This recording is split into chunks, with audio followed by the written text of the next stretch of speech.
আরে টেনের পরে আমি তো আর গুনতে পারি না, আরে ডাইনে বামে কে যে প্রেমিকে চিনতে পারি না। এই প্রেমের মরা সে তো নাকি জলে ডোবে না, আমি প্রেম করতে রাজি, মারতে রাজি, মরতে রাজি না। আরে দুষ্টু পোলা পাইন, তোরা মারিস না কেহ লাইন, এবার প্রেমের কথা বললে আমি করব কোয়ারেন্টাইন। 1 2 3 4 5 6 7 8 9, আরে এই দুনিয়ায় মন ভাঙিলে হয় না কেন ফাইন। একজন ব্যক্তি তার নাম এক্স, সে জিম করে। আরেকজন ব্যক্তি যার নাম ওয়াই, যে জিম করতে গিয়েছে, শুরু করবে। এক্স কিন্তু ওয়াই কে মোটিভেট করবে, বাহ তুমি একটা ভালো কাজ করতেছো, আই অ্যাপ্রিশিয়েট, তুমি আসো করো, তোমার কোনো হেল্প লাগলে তুমি আমাকে বইলো, আমি আমার ফ্রি টাইমে তোমাকে হেল্প করব। কারণ এক্স তার জীবনে যে ব্যস্ততা, তার জীবনে এটা কাজ, এটার বাইরে তার অন্য কিছু সময় নাই। সে ওয়াই যদি সেই ভালো কাজটা করতে যায় তাকে মোটিভেট করবে। কিন্তু আরেকজন ব্যক্তি জেড, যে কোনো কাজই করছে না, যে শুধু বাসায় ছেঁড়া কাঁথার মধ্যে আর একটা চকির মধ্যে বসে আছে, আর তার কাছে একটা স্মার্টফোন আছে এবং তার একটা যদু মধু কদু নামে একটা ফেসবুক অ্যাকাউন্ট আছে, যেখানে সে যা ইচ্ছা তা লিখতে পারে, অমুকগঞ্জের অমুক থানার অমুক গ্রামে বসে। সে বসে বসে আসবে ওয়াই এবং এক্স দুজনকেই জ্ঞান দিতে, যে এক্স তুমি এই কাজটা ভালো করতেছো না, ওয়াই তুমি এটা কি করতেছো, তোমার জীবন শেষ, তোমার জীবনে কিছু হবে না। সো জেড কি বললো আসলে কিছু আসে যায় না, বরং ওয়াই যেই কাজটা করছে এক্স তাকে মোটিভেট করলে সে আরেকটু ভালোভাবে করবে, মোটিভেট না করলে সে তার মতো করে করবে। আর জেড যে তাকে কথা বলছে, তার ওয়াই এর লাইফে জেডের আসলে কোনো ইফেক্ট নাই। পয়সা আসতেছে তো। অনেক বড় বড় সেলিব্রিটি যারা আছেন তারা এগুলোকে অনেকে অন্যভাবে নেন, ক্যাশ করেন, যে ফাইন আপনি কথা বলতেছেন, আপনার কথা বলাটাকে আমি আরো বাড়াই দিব, মানে আগুনে ঘি ঢালার মতো অবস্থা। তুমি আরো 10টা গালি দাও আমাকে, সমস্যা নাই, তুমি আরো পচা কথা বলো, দিন শেষে তুমি আমাকে এটার জন্য পয়সা দিচ্ছ। এটা এখনকার পার্সপেক্টিভে বললে আসলে মানে এটা আসলে বাট এভরিবডি, সবাই তো আর আসলে পয়সা এনজয় করে না ডেফিনেটলি, এবং এটা খুব বড় অ্যামাউন্টের পয়সা, একটা মর্যাদার ব্যাপার থাকে। আমাদের খুব বিখ্যাত একজন সিঙ্গার, আপনারা এক নামে তাকে চিনবেন, আমরা যেহেতু আজকে একজন সিঙ্গারকে এখানে বসে আড্ডা দিচ্ছি, সুতরাং তার উদাহরণটা খুব প্রাসঙ্গিক হতে পারে। তাহসানের কথা বলছি আমি। উনি কিন্তু একেবারে বলেছেনই যে আমাদের সামাজিক যোগাযোগ মাধ্যমে এত বেশি বিষ ছড়া হচ্ছে, যে কারণে উনি ওনার সোশ্যাল মিডিয়াতে নাই। উনি মিউজিক ছেড়েছেন কি ছাড়েননি সেটা ওনার ব্যক্তিগত বিষয়, বাট উনি যখন ওনার পেজটা বন্ধ করে দেওয়ার অ্যানাউন্সমেন্টটা দিলেন, মানে একটা বিগ ডিসিশন, এবং একটা বিশাল ধাক্কা দিয়েছে কিন্তু আমাকে। কারণটা হচ্ছে এটা হিউজ এবং পাওয়ারফুল একটা পেজ ছিল।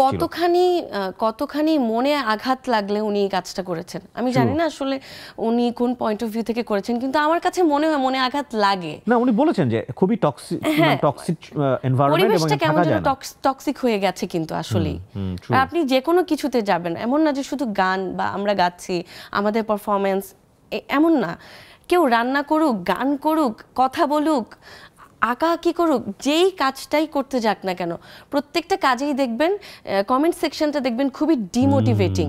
আমি যে বললাম এক্স আর ওয়াই আর জেড, ওই জেডটাই আমাদেরকে ডিমোটিভেট করার চেষ্টা করছে, যেখানে আসলে যদি অনেক বেশি মনোবল থাকে এক্স এবং ওয়াই এর কিছু আসে যায় না। আমি এই জন্যই ইন্টারভিউ শুরুতে আপনি যেটা বলছিলেন যে পাবলিক তো আমাদের জন্য অনেক ইম্পর্টেন্ট। অবশ্যই যেই মানুষগুলো আমাকে ভালোবাসে, এই মানুষগুলোর ভালোবাসার জন্যই কিন্তু আমরা আরও কাজ করার চেষ্টা করি, এবং সেই ভালোবাসার প্রতিফলনটা আমরা পাই যখন আমরা লাইভ তাদের সঙ্গে আমাদের স্টেজে কথা হচ্ছে, স্টেজে দেখা হচ্ছে, তখন আমরা ওই প্রতিফলনটা পাই। বাট আমি মনে করি যে সোশ্যাল মিডিয়াটা বর্তমান সময়ে ওই জাজমেন্টের জায়গাটাতে আর নেই। সোশ্যাল মিডিয়াটা মানে আমি মনে করি এমন হওয়া উচিত ছিল যেখানে আমরা ভালোবাসা বিনিময় করব। এখন হয়ে গেছে ঘৃণা ছড়াছড়ির মতো একটা জায়গা।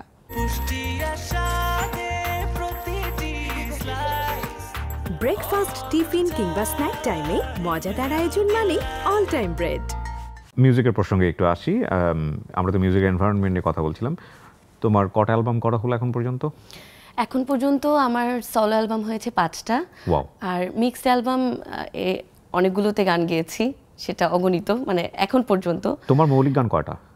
মৌলিক গান একদম গোনা হয়েছিল 150 পর্যন্ত, বাট এরপরে আর গোনা হয়নি। 150টা মৌলিক গান, মানে কি তুমি প্লেব্যাক করেছো? হ্যাঁ, আমি প্লেব্যাকও করেছি। মানে আমি আজ পর্যন্ত যত গান গেয়েছি, আমার গানগুলোর মধ্যে আমি চেষ্টা করেছি অনেক রকমের গান করার। সেখানে যেমন একদম কমার্শিয়ালও আছে, ফোক ঘরানার আছে, মডার্ন ফোক আছে, আধুনিক আছে, একটু রকিং গানও আছে, মেলো রক আছে, একদম মিনমিন করে গাওয়া সফট রোমান্টিক গানও আছে। তোমার গানেই বোধহয় ওপার বাংলার একজন আর্টিস্ট খুবই মানে লাইক এভরিবডি নোজ হার। হ্যাঁ আপনি বলার পর হঠাৎ আমার মনে করতে হলো কেন? ইট ওয়াজ আ ওয়াইজ ডিসিশন, মানে এই সিলমারাটা কি খুব দরকার ছিল, থাকে না? আমি জাস্ট আমার মতো করে বলতেছি অ্যাজ এ বড় ভাই হিসেবে। তুমি কিভাবে দেখো আর কি বিষয়টাকে? একটা মাত্র গান বাংলাদেশে এখন পর্যন্ত এবং এই লেভেলের রেস। প্রত্যেকটা শিল্পীর জীবনে তো কিছু গান থাকে যে গানগুলো তার নামের সঙ্গে, যে আপনি একটু আগে বললেন সিল মেরে যাওয়া, নামের সঙ্গে সিল মেরে যায়। সো আমরা যখনই কোনো একটা শিল্পীর নাম নেই, যে কোনো শিল্পী একটা গান কিন্তু তার নামে থাকে যে এই গানটার জন্য সে অনেক জনপ্রিয়তা পেয়েছে। তা আমাদের দেশে না এখন একটা জিনিস দেখি যে সবাই খালি নতুন চায়, সবাই খালি নতুন চায়। তা এই একটা গান আমি যতই গাই সবাই বলে এই এক গান আর কত গাইবে। এই এক গান তো আমার যখন চুল দাড়ি পেকে, সরি দাড়ি তো নেই, চুল পেকে সাদা হয়ে যাবে, তখনও তো আমাকে এই এক গানটা গাইতে হবে। কারণ এই গান আমি এর পরে আরো 20টা 40টা 50টা গানও যদি গাই, এই গান তো নিশ্চয়ই মানে জনপ্রিয়তা থেকে সরে যাচ্ছে না, এই গানটা তো থাকছে। তো আমি এই কথাটা এই কারণেই তুললাম যে আমি কি আসলে ভুল কিনা।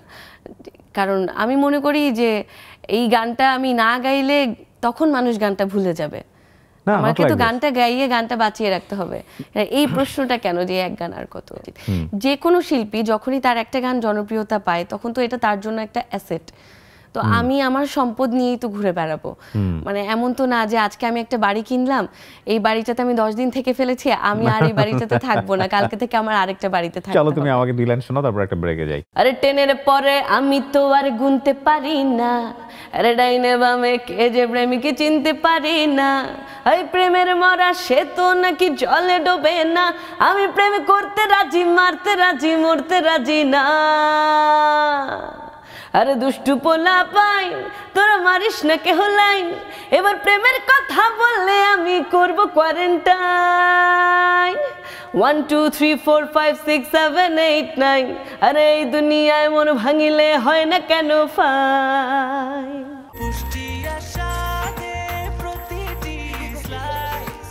ব্রেকফাস্ট, টিফিন কিংবা স্ন্যাক টাইমে মজাদার আয়োজন মানে অল টাইম ব্রেড।